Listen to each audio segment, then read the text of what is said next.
छोड़ देनी। प्यार में कोई नहीं पागल फिर पगले करके तू छोड़ देनी। अगे जोगे जो हर जाए शीशा जैसा दिलवा तोड़ देनी। अगे जोगे जो हर जाए शीशा जैसा दिलवा तोड़ देनी। प्यार में कोई नहीं पागल फिर पगले करके तू छोड़ देनी।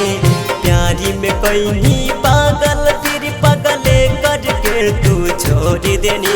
अगे जोगे जो हर जाए शीशा जैसा दिलवा तोड़ देनी। अगे जोगे जो हर जाए शीशा जैसा दिलवा तोड़ देनी। अगे जोगे जो हर जाए शीशा जैसा दिलवा तोड़ देनी। जैसा दिलवा तोड़ देनी।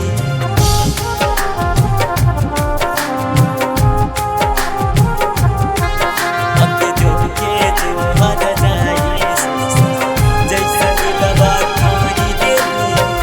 जब तोर डोले उठताऊ जै तो हमर जान गे। अर्थी पर चढ़ावे यही है फूलबा के हार गे।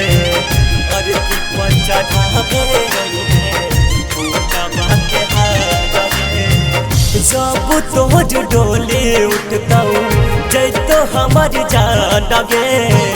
अर्थी पर चढ़ावे यही है फूलबा के हार गे।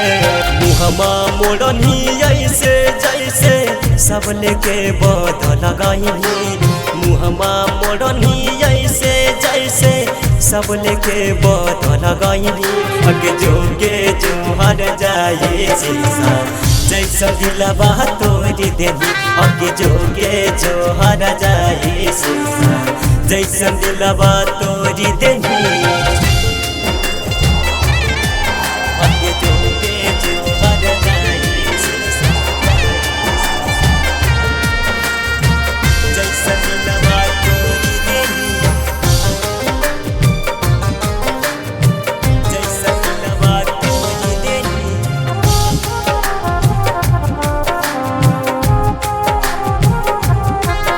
अगे जोगे जो हर जाए शीशा जैसा दिलवा तोड़ देनी।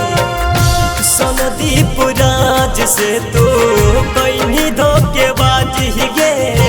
सकल देव बिहारी संगे कहीं शादी राजे गे। सकल देव बिहारी संगे कहीं शादी राजे गे। चंदन आशीष से तू कहीं धोखेबाज गे। सकल देव बिहारी संगे कहीं शादी राजे गे। यही लौटोली चढ़ के अरवा से नाता तोड़ लेनी। पियावा यही लौटोली चढ़ के अरवा से नाता तोड़ लेनी। अगे जोगे जो हर जाए शीशा जैसा दिलवा तोड़ देनी। अगे जोगे जो हर जाए शीशा जैसा दिलवा तोड़ देनी।